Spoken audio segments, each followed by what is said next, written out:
Introduction. We often hear that we should love ourselves and embrace our uniqueness.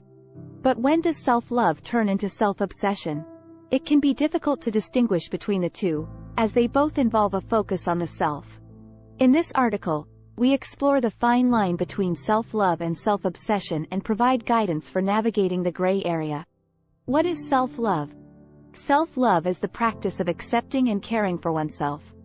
It involves treating ourselves with kindness and compassion and prioritizing our physical, emotional, and spiritual well-being. Self-love encourages us to set healthy boundaries, pursue our passions, and build positive relationships with ourselves and others. What is self-obsession? Self-obsession, on the other hand, involves an excessive focus on oneself, often at the expense of others. It can involve an inflated sense of self-importance, a need for admiration, and a lack of empathy for others. Self-obsession can lead to narcissism, a personality disorder characterized by a grandiose sense of self and a lack of empathy for others. Navigating the gray area. The line between self-love and self-obsession can be blurry, and it can be easy to tip over into self-obsession without even realizing it. Here are some tips for navigating the gray area. Practice self-reflection. Regularly check in with yourself and ask if your behaviors and attitudes are coming from a place of self-love or self-obsession.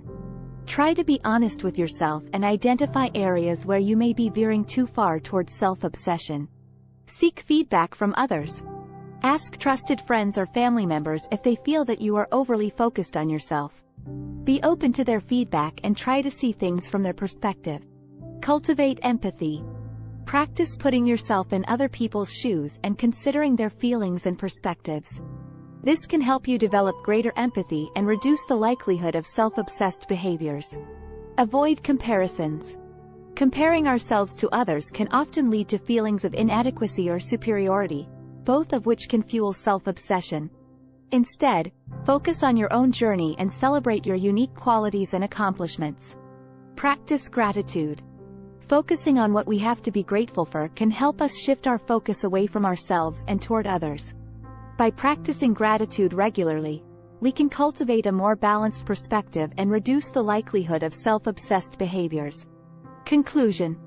Self-love and self-obsession exist on a spectrum, and it can be challenging to find the right balance.